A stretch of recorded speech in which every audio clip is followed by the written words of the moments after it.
I generally start the podcast now asking my guest to introduce himself, but Brad, do you need introduction?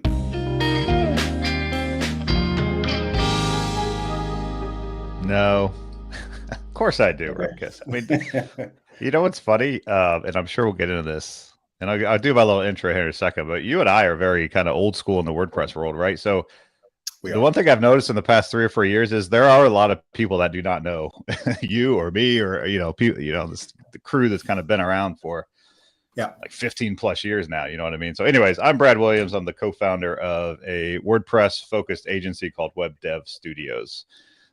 Is my been doing that, and we're actually in our 15th year, if you can believe it. Just to talk about how old we all are. I can. I 15 saw it years we've been happen. doing this. I can't believe it's 15 years. I saw it happen at the time.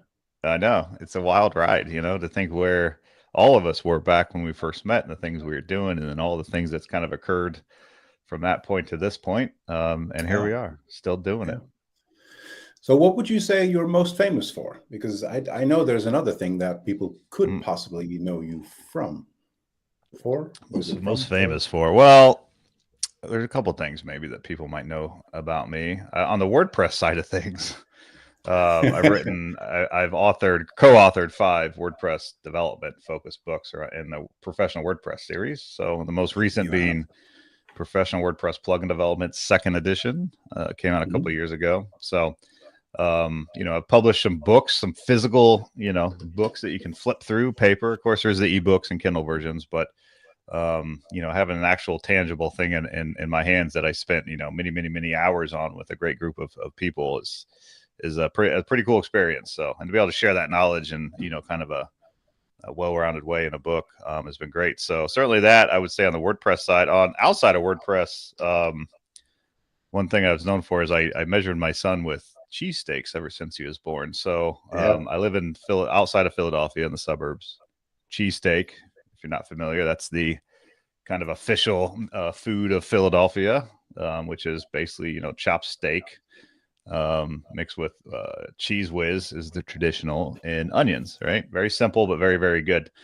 Yeah. So when my son was little, I started measuring him with cheesesteaks every couple of weeks, and I did it monthly. And then about the 2 year mark of me doing this, it got picked up and kind of went viral for the 5 minute viral. Or a couple of days, it was all over the internet, and then it was done. And so that's it was fun. It was fun for my son, fun for me, and now I do it once a year because he's getting older, and that's about all he'll allow. So fun little Yeah. family Yeah. Yeah. tradition. Yeah. uh, Start kids will weirdly enough start to form their own opinions at one point what they like and don't like. I never Yes, understood this. sir.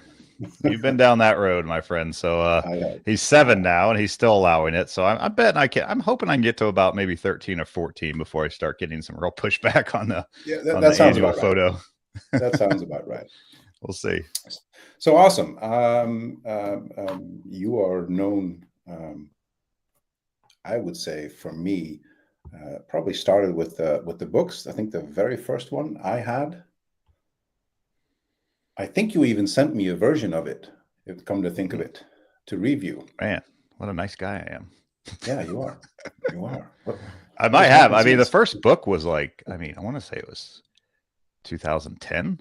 So you're Yeah, talking that 13 years sounds about right. ago Yeah. for that first book. So yeah, I sent out a lot of review copies, and just want to get the word out there. And honestly, like there's a lot of resources around WordPress now, right? But if you think back 13 years ago, there weren't. There was a lot of information online, but it was very scattered. It was all over the place, and a lot. With open source and development, especially, it changes pretty rapidly. So a tutorial, Yeah. from 4 or 5 versions ago may not be exactly accurate, right? And that is a challenge when writing, a physical copy book. But the big goal for me, and what I believe we accomplished, is to kind of get all that information in one spot, right? One place to kind of give not only a top to bottom read of really how to do proper development in WordPress, but also a good reference that you can, always consult and go back to Yeah. as you're working through it. So it helped kind of get all that in one spot. And, the feedback, especially from that first one, was extremely positive because there just wasn't anything out there like that at the more advanced kind of technical level. It was more about No, you the had. writers, the bloggers. So Yeah, this was about you how had. to build with WordPress. You had a whole bunch of. I would almost call them flimsy type books. Like, hold, Yeah. that's my Dutch seeping through. Sorry about that. But none of that was really helping you, like maybe from zero to something. But no, I think your book at the time was revolutionary.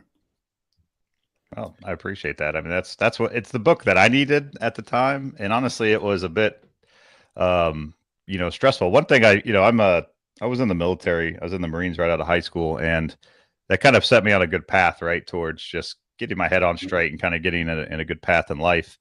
And part of that is I like to just dive headfirst into things, especially if I don't know them. So when I signed up to Yep. do the book, primarily I got the gig because of I was a pretty active blogger at the time and writing about WordPress development. So I had a really, active blog I could show of recent like articles and stuff I'm writing about. So that helped.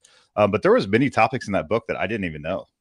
Cron is one that specifically stands out. I'd never worked with Cron Mm. within WordPress, and how WordPress uses cron and scheduled tasks. So it's not, the scheduler. I had never worked with that. And I had to write a whole chapter about it. It's a little, Yeah, made yeah, me a yeah. little bit nervous, right? So I had to really spend some time researching, make sure I knew what the hell I was talking about. And sometimes you just got to dive in head first, man, and figure it out. And that's what I've done that multiple times in my life. I did it when I started web dev. I did it when I wrote the book. And sometimes you got to get out of your comfort zone and you'll figure it out. Yeah.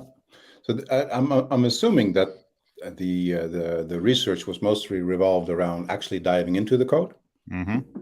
because Had to. I mean, the best resource for WordPress is the code base, right? And yeah, back then it wasn't as documented as well as it is now. Now there's basically a process that any new functions, any new code entered into the WordPress core software has to have yeah, written documentation, that PHP doc block, unit test if appropriate. Like it has to have that to be included. So I mean, if you've never and looked into yay the for core of that. WordPress, start opening up some files, start looking at it, start, go when you're in WordPress and you're in whatever screen you're in the admin, post.php, go find that file and open it up and start skimming through it. And you'll be amazed at how much you'll learn just by looking through the core files. You'll find functions and APIs that you maybe didn't even know were there, that you might need. So it's a great way to learn, and it's very helpful now with the documentation that's included. Yeah. Oh yeah.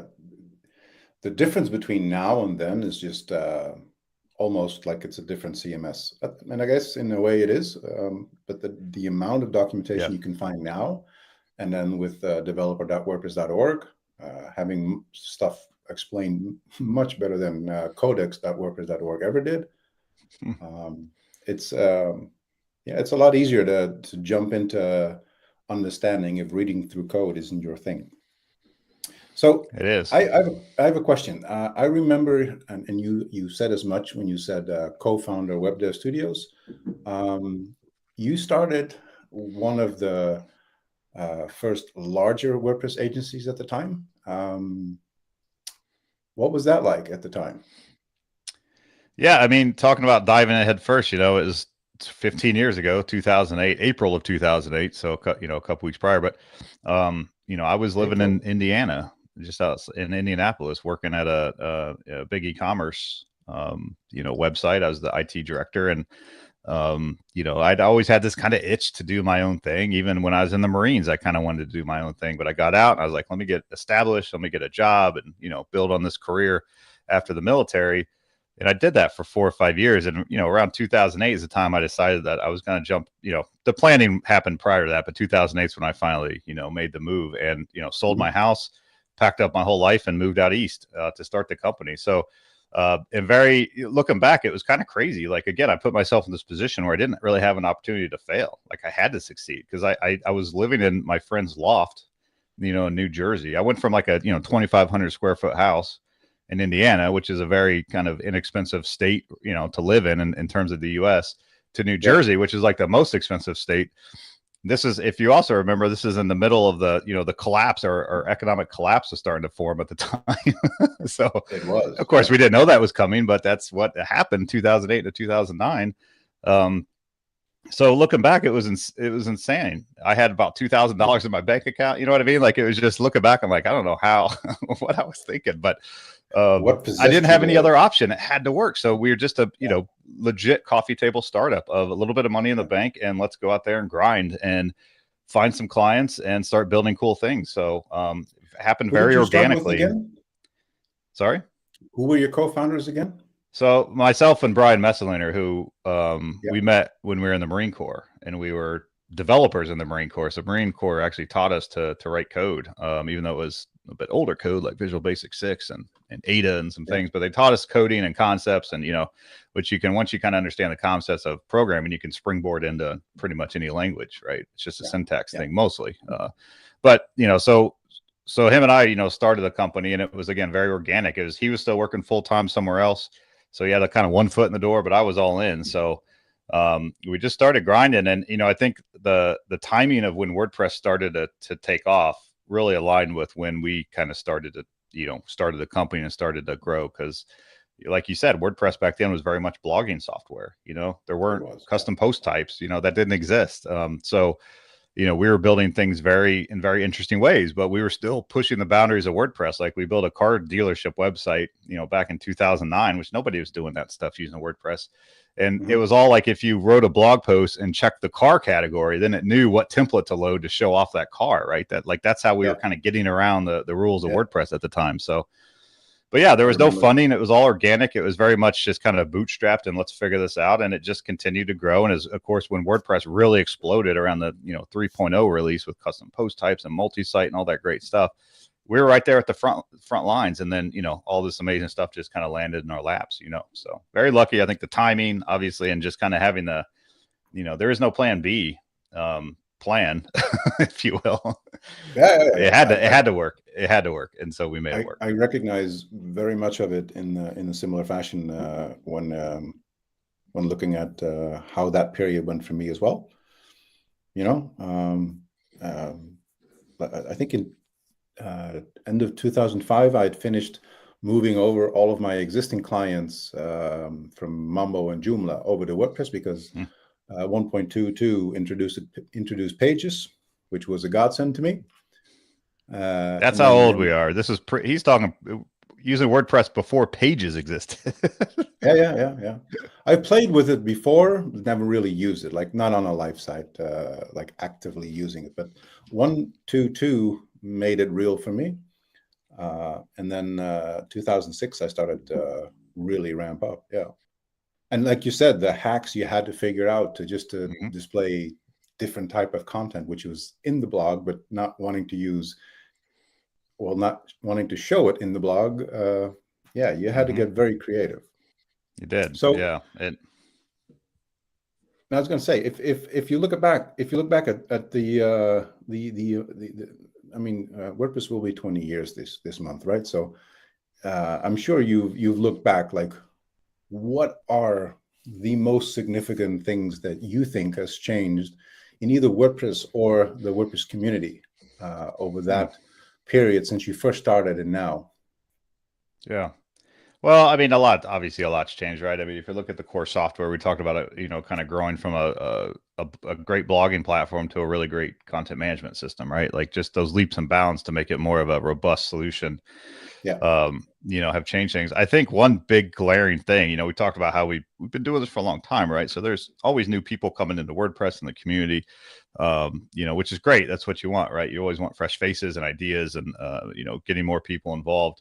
The one big thing, especially being on the agency side, is if you look at like just the overall like money that's in WordPress, right? I know a lot of people don't really talk about this, but just think of the economic like size of the WordPress footprint in terms of, money out there, right? In terms of spend or capital or whatever. But it's, this is a multi-billion-dollar industry now, right? It is between premium themes, plugins, things like what I'm doing, my company building, amazing experiences for massive brands. Like it is a multi-billion-dollar, world in WordPress. And that has obviously changes things, right? When there's so much money at play and so many things on the table, because I still think by and large, we're all pretty friendly in the community, but it's very different when there's a lot more money involved in how competitors, look at each other and how they maybe work with each other or not, and it's gotten a little more cutthroat certainly than it used to be. And, that's just the natural growth of, something like WordPress becoming insanely popular and just a lot of money being poured into it. Right. So I think that's been a big change because back when we just started all going to WordPress and stuff, we were literally all just figuring this out together, right? And collectively, like the WordPress community, we were kind of figuring this all out together in real time. And Yeah. Figuring out how we could use WordPress or what we could do with it. And would, larger companies and media sites want to use WordPress ever, right? Well, we all made that happen again, collectively as a community, got WordPress in the enterprise and got it, so it is running about half the internet, you know what I mean? So yeah, a lot's changed. And money changes things for better or worse. It does, right? yeah, yeah. I think I remember connecting with you, and this is probably 2008, 2009, trying to figure out a solution. And I probably hurled it at Twitter, just at anybody who wanted to listen. And I think you responded by saying, "Oh, I have a function for that. I've done this before. Here you go." And I think that is one of the earliest memories that I have, that somebody shared something without any financial motive while it was being used commercially. You use it commercially yourself, but you were happy to share. I think that for me was one of the very first times that I realized, like, oh, wow, that's a very different cool. mindset than from what I grew up with. Yeah. I don't think I've ever shared that later with you. I think I thanked you. Yeah, at the I don't time. think you have. That's cool to hear, man. I appreciate that. I mean, it's the open source mentality, right? And I think It one of is. the reasons I was drawn to open source, because initially I think when you first hear about open source, it's confusing, right? It's like, what do Yeah. you mean it's open source? Like anyone can get access to my code? Like, no, that's not what it means. The code's available, but it doesn't mean anyone can just access your server, right? I think, looking back at it, it's the reason I was really brought into open source initially, because I grew up learning web development. Obviously, I learned in the Marines a little bit, but I was really self-taught after that. And it was primarily in forums and message boards in like the early 2000s, which were extremely active back then. That was the Twitter, or the platform of the day. You found your message board community, right? In this case, I found some web development communities, primarily on SitePoint. That's where I learned most of everything early on, was through SitePoint forums, which were massively popular back then. And forums, you're just helping each other, right? I went from asking a ton of questions to answering a ton of questions, over time. And back then I was doing all like classic ASP and starting to get into some .NET, but it was still pretty new. And I started to like earn awards. I'd get like the ASP like Developer of the Year award and stuff, just by like answering questions, helping people. But ultimately it was making me a better developer, because I was helping people. And by doing that, I was continuing to learn and grow and push myself. Hey, and that transcends exactly directly into open source, right?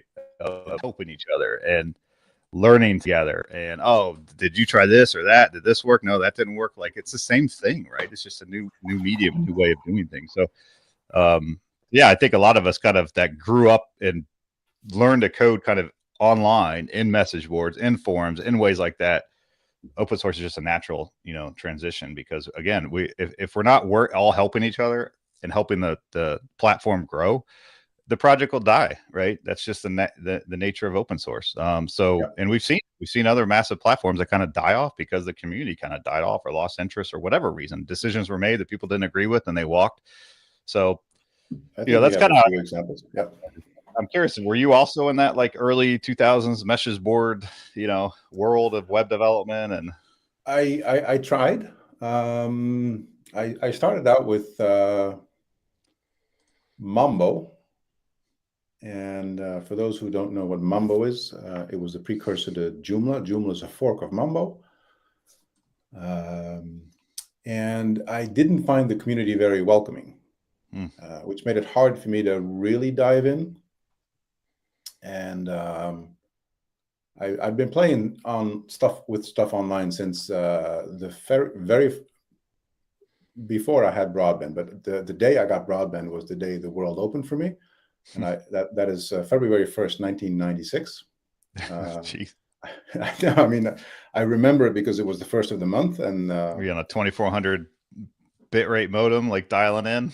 So before that, I had the fastest, what was it, 56K6? 56K, yeah. Yeah. And after that, where did I find my information? I tried to get into those communities, but not very welcoming, not very like, here, let me help you out. It didn't just, didn't warm my heart, so to speak. And I remember, so you were probably one of the first persons that actually shared like a proper solution with me, but the first person to actually share a piece of code very simple, just CSS. Because at the time I kind of knew CSS, but I didn't really know CSS because it was just, I'm an autodidact. Is that the word in English? So I learned just by doing, not necessarily by reading the manual. Right. Yep. I'm very And similar. I started using Detour, which was Brian Gardner's theme, one of his themes he released early on. And I tried Early to theme. figure out Yeah. something. I couldn't figure it out. And I think he published his email address somewhere or something. So I sent him an email saying like, I really can't figure this out. And I got an answer in like within the day. Like, and it was the answer I needed. And I was like, Yeah. holy crap. How does this is amazing. And that was very welcoming. And that was, further solidifying my entry into WordPress. But before that, I had a tough time finding the information I needed. In the beginning, you had way more bloggers than you have now, because like you said, there's money now. So that means there's different interests and people blog about different types of stuff. But in the early days, people shared way more solution type deals. Like one of my favorite authors still today is Justin Tadlog. Like he would go into depth, like he would explain, not just here's how you do it, but also explain why you did it like this. And I remember seeing solutions he offered at the time he offered them. I had like, no idea what I'm going to do with this. And then, 7 months later, client asked, can you do this? And I went like, I've seen a solution for this. Let me grab that URL and reproduce it. There you go. It worked. So learning code for me started rough, but really when I deep dived into WordPress, it became fun. Like 2008 is when I'm in full steam pushing forward. Yeah. The community aspect is extremely important. And I definitely consider myself like either an extroverted introvert or an introverted extrovert. I've never quite sat down to figure out the difference, but I have tendencies to go both ways, right? Like if I'm in a comfortable setting, I'm extremely extroverted, right? But if you put me in a room with 50 people I don't know, I'm not, right? I'll be quiet and I'll listen, I'll take it in. People talk to me, I'll talk to them, but I'm not going to generally put myself out there. And so going to a conference or anything, even a meetup, can be very intimidating if you don't know anybody, extremely intimidating for many of us. So I know early on I struggled with that too. I remember going to DrupalCon and sat in a lot of really great presentations, but didn't really connect with anybody. Didn't really talk to a lot of people because I just wasn't comfortable, doing that. And I didn't really know. I didn't really have any. In my mind, I had no value to bring because I was just dipping my toe in Drupal. Which obviously we know that's not true, right? Everybody has value they can bring. And especially if you're fresh into a project, you have a lot of value you can bring because you have fresh eyeballs that not like us that have been staring at WordPress for 15 years. So that putting your, getting back to kind of putting yourself out there, like some of the advice I give to people, WordPress is extremely welcoming, which is another reason why I think it's grown so much, because you go to events, like there's so many opportunities, even for extremely introverted people to, find their click or to, sit down with people at lunch and have a nice conversation, and also to get away and go decompress. And that's completely acceptable. And we even talk about it because we know like, hey, if I'm at an event all day long talking, I might step away for an hour or so and go back to my room, and that's fine, perfectly accepted, and a lot of us do that, so, but find those communities, man. I was just at WordCamp Phoenix. It's only my second event since, pandemic and everything. And I met a guy named Kurt, and he was a volunteer, and Kurt, gave me some interesting advice that works really well for him. And I thought it was great. So I'll share it. He said he's extremely introverted too. Right. And I was like, I had no idea. This guy was super chatty, talking to everybody.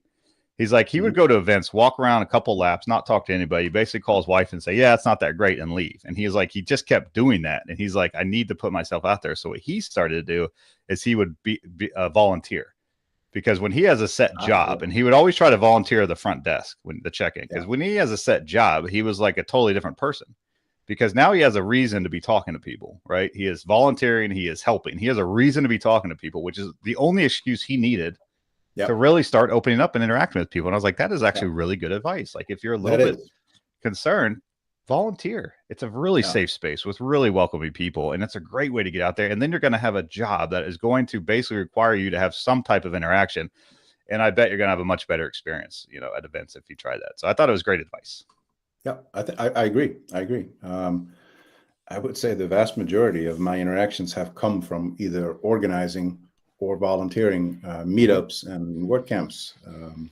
It's the best way to get acquainted with whomever is at such an event. And it certainly helps in terms of allowing you, but also the other, to step over that certain barrier that's always there, especially if you are part of the organization, because they think you know everything about the event, which you've never organized before. So, You're the expert. Can you fix my you're printer? supposed to be the expert. Yeah. You're my new best friend. Help me out here. I have a question. Yeah. Yeah. And those local communities too, you mentioned meetups, like that's another great way. Like they're starting to come back. Many of them have been virtual for a while, but they're starting to come back in person. Another great kind of safe space, if you will, because it's your local community. It's people that live where you live, that, know the same places, and maybe know the same people. So it's in my mind a little bit less intimidating to start there because it's local, it's friendly, it's usually much smaller groups. And then you can kind of expand to larger events. But the events are all starting to come back. I expect next year to really kind of explode with I think next, I mean, there's a lot this year, but next year I think is when we're going to really see a resurgence of the events that we kind of have grown to expect to see every year. Yeah, it's still relatively slow, but at least it's coming back. I'm very happy for that. So I don't get any, and I've said this on previous podcasts, but I don't get a lot of joy from online events. I'm happy to present on them and do panels and all of that sort of stuff, but attending doesn't work for me. Yeah, I think about towards the end of 2020, I was kind of burnt out on that, and it hasn't really come back. like you said, I won't really attend them. There might be a presentation I might go back and want to watch. It's about a specific topic, but it's draining because we're doing this all day long, right? We're on video, we're on calls, and then to say, okay, now in the evening you want to sit on and watch more videos on your screen is like, no, I absolutely do not. No, I need downtime. Thank you very much. I need downtime, but it does expose those events to the global audience, and and they're always, the nice thing about it is they're always recorded. So that's what, and even at WordCamps, I tell people, like, I almost never go to presentations because the hallway track, as you know, I'm sure we're big fans of the hallway track, right? Which is just hanging out in the hallway and talking to people. That's where I get a lot of value out of camps. You can't really reproduce that at home, but what I can do is go back and watch those presentations at home. So I skip a lot of the presentations. Unless I really want to support a friend or, a team member or something, I'll generally, and then I'll watch them later because I want to talk to Rimkus in the hallway. I want to, meet people and see what they're working on and how can we help, so, Would you say that the change that we've seen over the last 15 years, where one of the contributing factors you mentioned is the money, right? That there's so much more, there's companies in the WordPress sphere that have over 200 people that need to be fed, and the families that go with that. So the dependency to make money is much higher. Would you say that has been a net positive, or a net negative, or is that a too harsh question? It's a big question because I don't want to make it sound like companies growing and making money is a bad thing, because it's not, right? Like, we want to be successful. We want our team members to be successful. I don't take it lightly that WebDev supports 50 plus team members and their families. That's a massive responsibility that, as an owner, we have on our shoulders, and every decision I make and everything I do, I have that in my mind, right? Like, even those really hard decisions, if you have to let somebody go or something, right? Those are the worst things you have to do. But what I remember is how that situation is impacting all these other team members and their families. So it makes it, while not an easy pill to swallow, it makes it a little easier knowing that you got to do the right thing to protect your team, right? So I don't think it's necessarily a bad thing across the board, but inherently, when there's more money, there's more shady things going on. There's certainly more scams, and people clicking on links, getting hacked, whatever. There's just more of that because WordPress has a massive footprint, so it's a huge target. And there's a lot of money in this industry, so it's ripe for the picking in terms of trying to get one over on people. So I don't think it's a bad thing. I think it's just it changes things, right? And I think you need to be aware of that, especially when you're talking to people, when you're meeting people, when you look at thing online. Is it all ask, take, or are we kind of, like you said, helping each other out, helping what do they say, like rising tides raises all ships or something? That's open source, So I look at those companies and those people. If all you're doing is taking, that starts to become obvious. You know what I mean? Taking, from the community, taking, trying to get money or selling products that aren't great or whatever. Like if you're just taking and not giving back, then that starts to be a big red flag for me. Yeah. So that's an interesting one, because if you look on the third podcast I had with Matt Medeiros, he mentioned something along the lines of there's 8 to 10,000 people who are in the core of the WordPress project / community. Obviously, the number of users and agencies and everything that you can possibly think of there is way larger than that. I dare not think in percentages, but perhaps it's only 1%, the 10,000. I don't know. There's a lot of at least so. I know a lot of agencies, just start with that example, that do zero giving back to WordPress as the project. They just take. Right. They're extremely verbal in their communications, trying to get more clients, and very much on that that hustle mode, I guess. How do you experience that? Yeah, I mean, do you it is calculate out that there, in right? with your answer? Yeah, I mean, again, WordPress is huge. Like you said, it's hard to know how many people use it or just how many people work with it. Those are massive numbers either way, right? So I'm sure there's a lot of agencies and companies out there that just use WordPress, right? And they don't do anything beyond use it for their clients.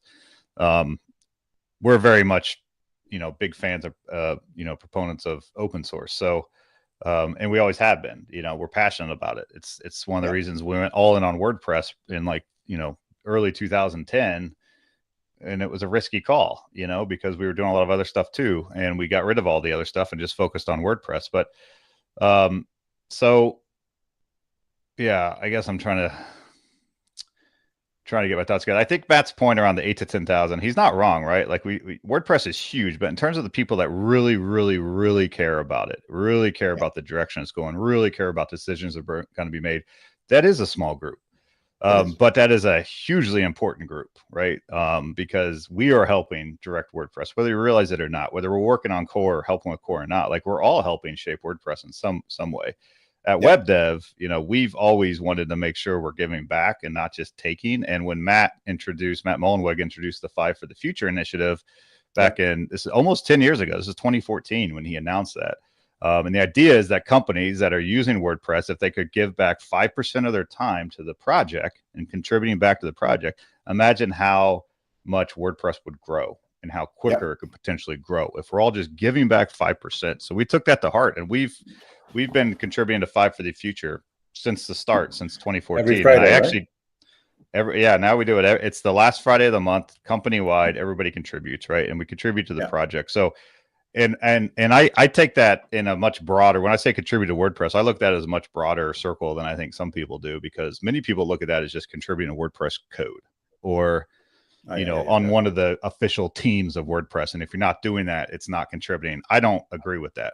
The way I look at contributing, the way we talk to our team about it, is you're putting something out there. You're helping. It could be knowledge. It could be information. It could be whatever, but you're putting it out to the public to help them at some point, right? So if you write a blog post about how to work with a Gutenberg block editor, that is 100% contributing to WordPress, in my opinion, right? You're sharing knowledge. You're putting more information about good information about WordPress out in the world. That's contributing. So I've been working on, and we're going to post our 15-year blog post. And so I did the math and the numbers. So we've contributed almost 12,000 hours that we've logged to our 5 for the Future initiative within our company. Now it's actually even bigger than that, because there's, we have JC, who helped organize WordCamp Asia. She put way more time in than the 1 5 for the Future day a month, but just as an official, our official initiative under WebDev, almost 12,000 hours, which, you can do the math on whatever your hourly rate is. That's not chump change. That's a decent effort we put in. And we're better for it. You know what I mean? It's a win-win. Our team's better for it. It gives them a day to work on their passion projects. It's an awesome benefit that we talk about, we brag about. We tell all of our new potential sales or our calls with potential new clients. We talk to them about it. We brag about it because it shows our passion for what we do. We're not just taking. I don't just want your money. I want to give you the best. I want to exceed your goals across the board, set you up in the best possible place with WordPress. And then the sky's the limit, and I want to be your partner ongoing. So I want that to come across from our initial conversation with everybody we talk to, because that's how passionate we are, and it's a win-win. That's an amazing number of hours, and you expanded on already. But I was going to say that it has to be much larger than that, because if that's just the logged hours, right, that's just the logged hours on those 5 for the future days. So yeah. So yeah, so I would love to see more people do that officially. I know other companies, especially well-known WordPress companies, contribute a lot. What we don't see is kind of formality around the 5 for the future piece. And I think that is an area that I would like to see more of, because we've actually even helped coach companies. We've had companies reach out and say, we would love to do this. Can you talk to us about how we're doing it? Great. Let's hop on a call. And we've done that with multiple companies in WordPress and said, this is how we do it. This is what works for us. Might be different for you, but this is how it works for us. So we're helping spread that knowledge and trying to get more people involved. We're very active on social media, I'm sure you've seen, and especially on those 5 for the future days. We want to brag about what we're working on. So we ask our team to tweet so we can put it out there to, again, try to get more people interested and involved in the idea of contributing to WordPress. So it's a good effort, and I really hope to see more people over time get involved. What's the one thing that would need to happen for this to be adopted by a larger crowd, other than them understanding what it is and what the goal is? Is there a lot? Honestly, I think one of the biggest issues is Matt Maldweg needs to talk about it more. I think that's number one, right? He brings it up about once a year at State of the Word, and that's it.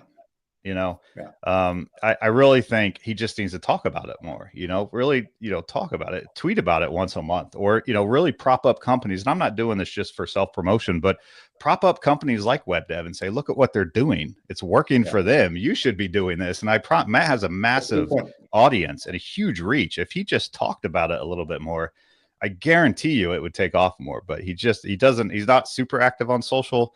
And he does tweet here and there, but I wish Matt would put a little bit more push into that publicly outside of just State of the Word. Yeah, that's a very good point. I think that would help indeed.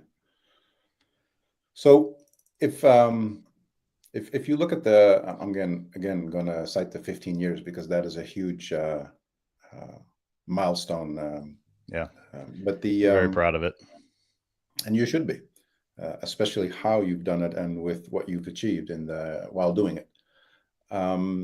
You've seen, as you and your company were maturing, you've seen WordPress mature. What is the one thing you're most happy with right now? Like, I'm so glad we have this versus 10, 15 years ago. Yeah, I mean, that's a great question. I mean, there's been some big features or changes, however you want to look at it. You got full site editing, you have Gutenberg and the block editor. Those have been very game changers. Whether you like them or not, they've changed the game one way or the other, right? I mean, it's a tough one. While I do actually like Gutenberg, and it's taken me a while to get to that point. When it was first released, it was very rough around the edges. I think we all agree. And it wasn't something that we were comfortable using for clients because of that. I don't want to build something on a house of cards, right? And then it changes every release, and now we look like we don't know what we're doing because the project doesn't really, didn't have a clear direction, I guess, at some point. But we definitely warmed up to it over the years, and now there's so many great tools that even make it easier, like doing ACF blocks and stuff that just make it easy to roll out blocks without having to do the crazy, React. Absolute favorite solution. Yeah, so you can roll out really powerful websites with code, and utilizing the block editor. Of course, you can do it without code. There's a lot of options there, but we are we work with very large projects and very big brands, so almost everything we do is very customized. So it's the no code solution is not really a solution for our type of clients. But I think the Gutenberg one is a biggie. It's taken me a while to get there, but I'm definitely we're certainly there and have been for a while. And now that I've seen how our clients really react to it, it's good. It still has more to go. It's not all the way there, in my opinion. I think the UI needs some serious help to make it a little bit more intuitive, a little bit easier. But the power that it gives our users without having to bolt on another page builder or something that adds all that overhead to give them that drag and drop is huge. I mean, this is a good question that I like to ask. A lot of people come to us and say, hey, I want to use Beaver Builder. And again, nothing against page builders. There's a great space for that. Just not in, generally in like the enterprise where we're at. But the one thing I say is, like, you know, when someone says I need a page builder, I like to ask the question, okay, well, let's really dig into why you need a page builder. Yeah. And when you start peeling back that onion and asking those questions, what you realize is they want drag and drop on their content.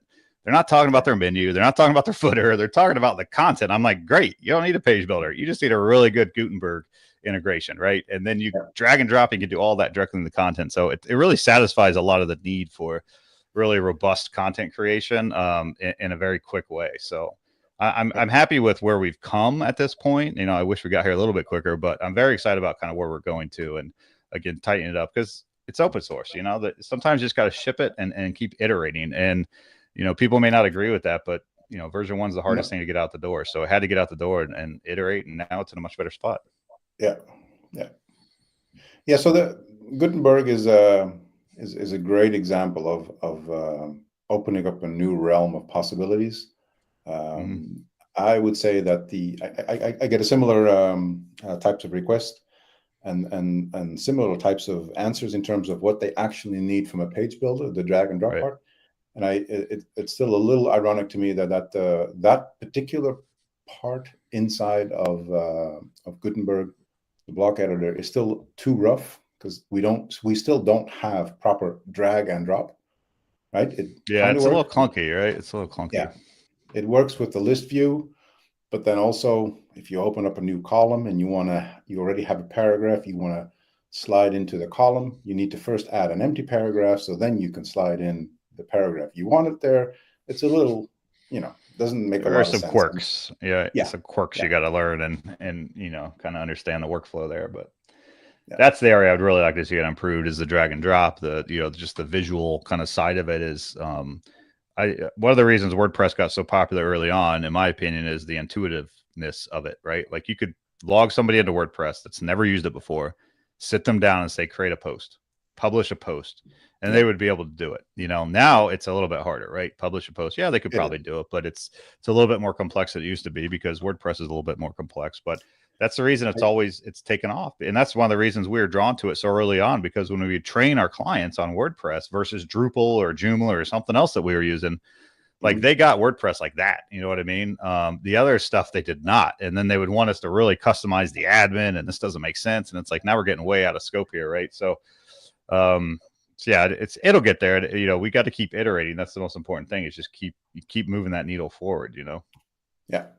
I see 2023 as the year where it starts to mature. I see a lot. So from 6.1 to 6.2, I really saw some fine tuning, especially around the site editor itself, but also for the block editor, there's a lot of fine tuning where there's stuff just making more and more sense. So, and I would say 6.3 was going to, probably 6.4 as well, is going to be continuing that trend. If you activate Gutenberg as the plugin now, you'll see what we're getting. It's quite nice how it's becoming something I'm happy to promote instead of. So my personal philosophy has always been, if we can stay native, please let's stay native. But I also have clients who, you know, they just needed Beaver Builder or Elementor or whatever. And it's a good solution. I love Beaver Builder. It's an amazing team, great group of people over there. But as soon as you start thinking, I need performance, or I need to be able to lock it down more, or any of those things that are more important for sites where there's 10, 15 editors and you know, high availability. When you start spending more time like disabling features, then you might want to kind of rethink if that is the best path forward. And that's what we, you know, we did use some page builders for a while, and that's what ended up happening. Like, we were spending as much time turning things off and removing permissions so that the client didn't, you know, so that's a step be the far, client. No, that's I as in many things, I agree with you on what is the most exciting thing about WordPress now, like what has happened in the last 10, 15 years. Sure, there's been custom post types, there's been the REST API, there's all types of, and those are biggies. Those are game changers too, you know, in their own right. So I think Gutenberg just kind of hits all sides of it, right? REST API is insanely powerful and much needed, but most WordPress projects do not use it, right? They don't need it. Correct. But the ones that do, which is a lot of the projects we do, Yeah, thank same God here. REST API in there now, right? So, Yeah, yeah. So that's on the code side of things. What are the thing you enjoy most in the community side of things? Because the community as a whole has grown enormously. Mhm. I'm going to preface here with something I personally don't like about it. What's happened is that there's a lot of the OGs, maybe not the right word to use here, but those who were active in the early beginnings are kind of disappearing from the project. I miss some of those voices. Mhm. But in terms of changes that we see in the community itself, what strikes you the most? Like what is the thing that you go like, oh, okay, I'm so glad we have this now, or that is happening. Yeah, it's a good question. I mean, I've always been a fan of like what we're doing here, right? Like podcasts and just putting out content. I've been a fan of just the media side of WordPress. I was, on early on, just to date myself even more. I was on the first episode of the WordPress Weekly podcast. Back when Yeah, Jeffro first launched WP Tavern way back when. Had yeah, no idea what I was talking about. Like if you listen to it, I think at one point I even recommended like modifying the code. like it's fun to look back at that. Like, wow, what? Like this is before I even started web dev. I'm on this talking about WordPress. Like I knew what the hell I was talking about. But so like now, if you think about it, there are so many. We talked about knowledge and information around WordPress, like development. Otherwise, there's so much great kind of content around WordPress. It's not just like like the WP Tavern and one podcast out there, right? There's like yep, 10 different pretty active sites talking about WordPress and, 10, 20, 30 podcasts that are active. And, obviously I'm not consuming it all and most people aren't, but I like that there's a lot out there. It's active and like this type of stuff is really fun. And this has always been a bit of a passion of mine, just kind of talking tech and geeking out. And so it's an itch I've always enjoyed yeah, scratching. So and in my books, the reason it's interesting because I always have the last chapter is always a resource chapter, right? And I talk about where mm-hmm. to like find more information. Like we talk about obviously Slack and we talk about the developer handbook and some different areas. But what also I like to highlight like the sites where you can get a lot of WordPress information and news and active podcasts. And I remember in each of the 5 books, I would go to update that list and almost all the podcasts would be gone.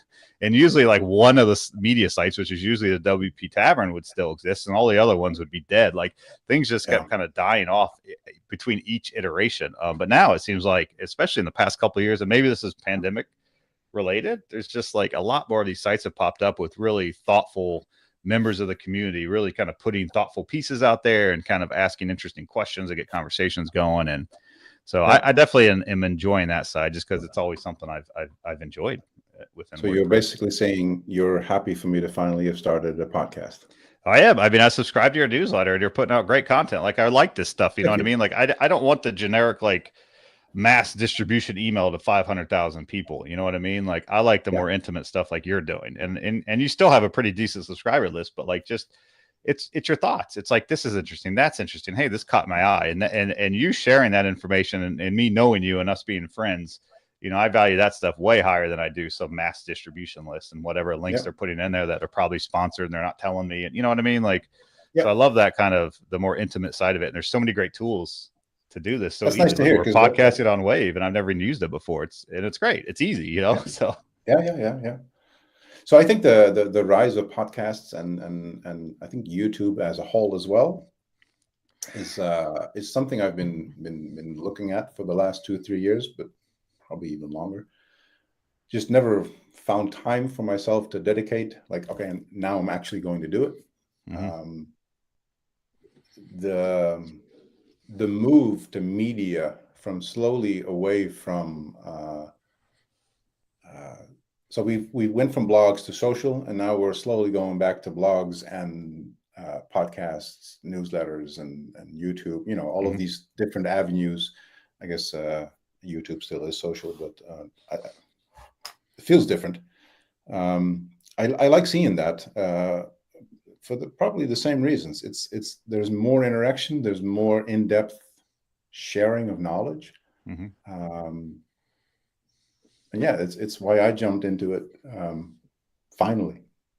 Yeah. About time. I know, man. I know. And the time is the thing, right? You have to have a continued focus. I think that's probably the toughest thing to. Okay, I'm going to grant myself. I'm going to give myself permission to actually spend X amount of hours per week to do this, because that's what it took. And the weird thing is, for me personally, this is how I started. Like, you started sharing as soon as you started learning. I did the same thing. So around 2008, I started a WordPress blog. It was in Dutch. And I started sharing all these types of things and solutions, or even translating existing ones from English, just so the Dutch audience would have, a chance to do a better type of WordPress. And that whole sharing thing, I'm happy it's happening more and more again. My only wish is that people would start to blog more again. Yeah, I wonder if that's going to make a resurgence. I was wondering that too, especially with the Twitter situation. Like you said, less people are on Twitter. It's kind of in this weird state. It feels like something else needs to fill some kind of void, and we're all kind of waiting to see. But is it blogging? Like, is blogging going to kind of resurge? And I'm just as guilty. Like, I fell off years ago too, and I don't, other than some random blogs on our company website. Like, my personal blog's been dormant for a long time now. I published close to nothing in 2016, 17, and 18, probably 19 as well. Just didn't feel the inspiration to do so. But I would like for that to have a resurgence. But I have some conditions I'd like to include as well, and that's like ActivityPub, indie web stuff, Fediverse. What is the proper English pronunciation of that? Fediverse? Metaverse? No, Fediverse, like what Mastodon does. Oh, it's essentially the collection. It's like the hive mind you sort of create. Right. It makes sense if we're doing this again, then include this. So Mike is gonna hate me for not remembering the name, but Mike McAllister started that blog post where he essentially said, this is something I would like to work on, and then got a whole lot of people saying, exactly. So I'd like to help. How can I help? OpenPress, you think he called it? Oh, so Mike is going to be proud of me again. Good face. Sounds like you need to have Mike on the show. I will have him on the show. Get some clarity on, because it does sound interesting. Yeah.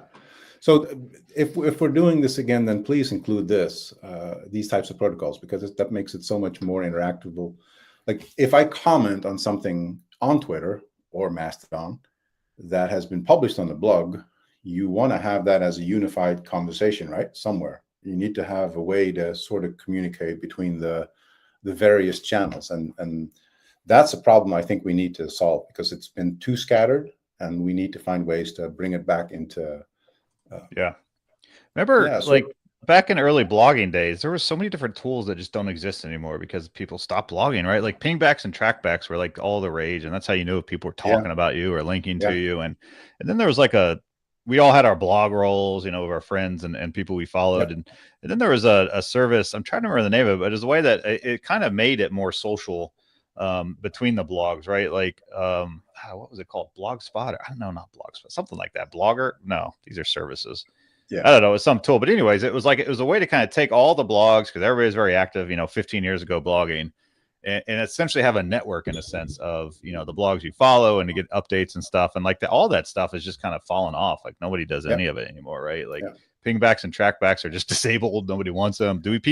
People even stop commenting on blog posts? They don't comment as much as they used to. Yeah. Oh, they're happy to vent on on Twitter or Facebook or whatever, but are we becoming old? Is that part of this?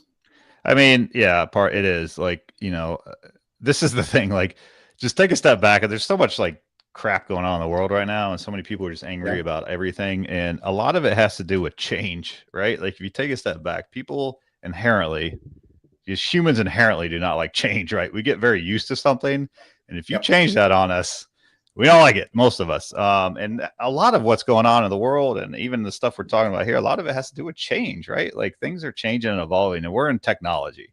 So that should not be a surprise to any of us, that things are always going to change, right? And Dude, we had Yeah, I mean, we had the Web3, a couple of years ago where that was all the stuff, and now it's kind of, people trying to figure out what direction that's going. And but now AI is just literally taking over everything you hear. Everybody's an AI expert. It's going to, involve all aspects of our life, which it is going to have clearly going to have an impact, right?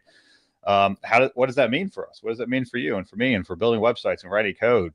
We don't know yet, right? We don't know. Like, is it going to take over what we're doing? I doubt it, but I don't really know. It's hard to predict the future, certainly. So I think a lot of it is just for the older crowd that's been around, whatever that is that you're doing. When things start to change, sometimes it get uncomfortable. But the thing we got to remember is we're in technology, right? Like we didn't jump ship when responsive web design came out, right? We embraced it because it changed the game in a good way for us and for for the mobile web.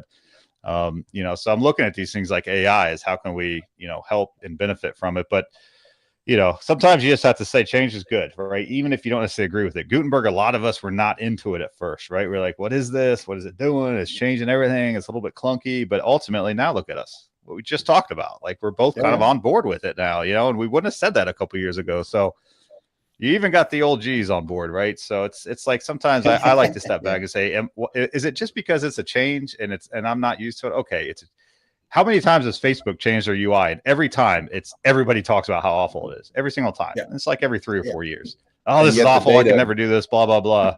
And now it's like, well, this is just what it is, and that's what we use. Yeah, I was going to say the data people hate change. Tell them they did the change for better because there's probably more interaction or whatever Facebook's goal is. But I'm sure that's part of it. So looking to the future, you already mentioned it, AI. Have you seen Joe Hoyle's from Human Made demo? I have. In fact, me being a podcast addict, I guess I just had a podcast where we had him on as a guest talking about some of the cool stuff they're doing with Gutenberg and AI. It's that is the future, right? Like the idea of he basically, they're working on a concept where it's essentially an AI helper tool, built directly into the WordPress block editor into Gutenberg, where you can essentially give it commands and it will, you could say write out a summary of whatever this topic is, or give me some bullet point, headings for this topic, and it will spit it out right there in your Gutenberg block, and away you go, or put all this data into a table and it does it for you, so that's just scratching the surface of how this is really going to change. And I know it's a bit of a race at this point to who wants to be like the AI, the AI expert or company, whatever, within WordPress. But I think there's going to be a lot of them. It's a Wild West right now, and everyone's trying to. Do you understand that reference? Because I kept saying this to people that are not in the U.S. When I say it's the Wild West, does that mean anything? Do you know what that means? Yeah. So I've read Lucky Luke growing up. So yes. I said that on another podcast, and it was all with people from Europe, and I'm scratching my head after. I'm like, I don't even know if that reference makes sense to people not in the U.S. I think the difference is if you've grown up in a country where English is subtitled, you'll know. You'll know. Okay. If like in Germany they dub it, and then a lot of references like this, cultural references, they get lost. So I'm guessing this has to do. But yes, Wild West, I'm familiar. Yeah, so it is right now. And everyone's trying to figure out how can we use this and how can we do it with our clients, or how can we build product and how can we integrate this? And there's got to be a lot of interesting options out there for us to integrate and work with. And everyone's just trying to figure it out now. So I'm excited to see where it all lands and to experiment and explore it. And I'm using it kind of as an admin assistant tool, if you will, right now. And hell, I even use it to spit out I used it to prototype a plugin just to take screenshots for a proposal. And I could have done it, but guess what? I gave it a couple prompts and I had the screenshots I wanted. I just copy paste into my install and bam, I got the screenshots and put them in my proposal and done. So it saved me, 15, 20 minutes maybe to do that myself. Did you get a nice little helper? That's still out. We're still waiting. So fingers crossed. It'll be a better story if we land it, or when we land it, I should say. So when you land it. Yeah. But that's the thing. It's like, how could these things, it's not just about actually doing the code for the projects, but it's like I'm using it and interesting. We're all trying to figure out how we can use it to better our professionalize, or at least dipping our toe in it a little bit, because it's fascinating. It's pretty. Would you say that if you're not on board now, you're too late? No, it's very early in my opinion. There's no tried and true products out there yet in WordPress or services, but you guarantee they're coming. So I think it's a really ripe opportunity for anyone looking to get into the, the product space, services space, or just, bring something to the table for your clients, like in our world, to set us apart from everybody else. Right. So, everybody's talking about it. It's clear everybody wants to get the keywords out there. You know what I mean? And the search engines. Yep. And, if you're searching AI, like I hope I come up if it's AI and WordPress, but it's the next hot thing, and it's not going anywhere. It's here to stay, and it's going to be a part of our lives. It's going to affect all of our lives. It's going to affect our children and how they, are in school, and if they're, that plagiarism situation, and what does it mean if it's AI produced that wrote your report? Is that plagiarizing? Is that allowed? Are they going to be able to detect it? Like, it's going to affect everything. I think it's already affecting everything. I think some of the stuff is just not visible yet, but if you just look at plagiarizing, so if you feed it your type of writing, your tone of voice, if you feed it that, and then you present it with a text, like rewrite it as I would have written it, what is even plagiarism then? Right. And that's the massive gray area that this introduces, because you're right. And that's exactly what's coming. Google and Microsoft, they all have their own AI, right? Their own departments. Google's already announced it's coming to all their apps, right? So there is a world that's coming very soon to where, I'm going to have AI right in my Gmail, and it's going to know how I respond to emails. It's going to look at my sent history, and it's going to be able to write emails in the voice of Brad very, very quickly, just by scanning my history of sent emails. I can't wait for that day, because I want AI to take over my inbox. And if it says, is this how you want to respond? Yes. I'm most curious about what Apple is going to do, because they have not said a word. Apple's like that strong silent type, right? They're there. They're definitely working on it. Sure. And it's just a matter of when they decide they want to drop this massive announcement. Is it going to be at some big event? Is it going to be just something that they just dropped? Like they're such masters at the release of information, like nothing we've ever seen, especially from a marketing angle. It's coming. If you look at what Siri does, Siri was never the best AI voice tool, whatever. What do you call those things? But assistant, I guess. I don't know.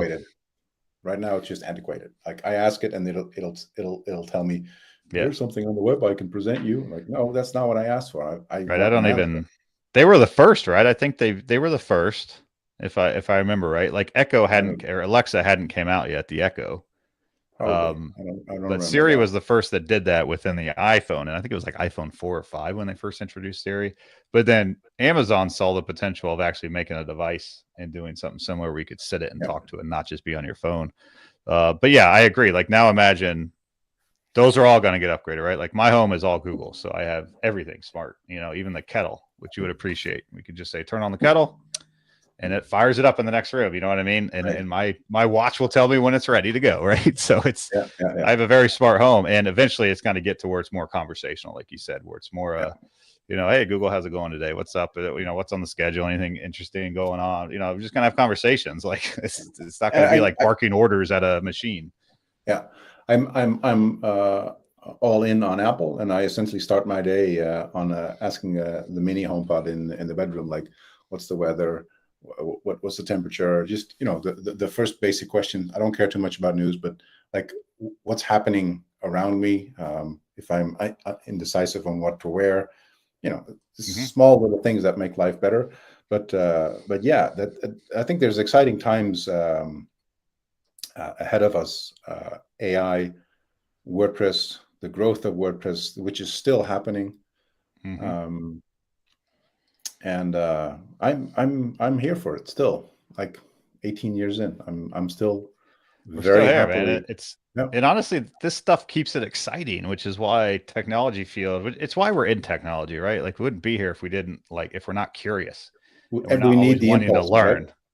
Like, I want new things. I want new technology. I want game changers to come. I don't want to be doing the same thing in 5 years that I'm doing right now. Like, I want that needle continuing to be pushed in all aspects of technology. So this is what keeps it fun for all of us, and doing it 15 years and hopefully another 15 more, right? Well, cheers to that, Brad. Yeah. With my cup of tea. Cheers to that. This is 9 a.m. podcast, baby. This is, like I said, Remkiss, you're probably the only person to get me on a podcast at 9 a.m. It's been lovely having you on. Thank you so much for having me. Yeah, this has been great. Really appreciate it.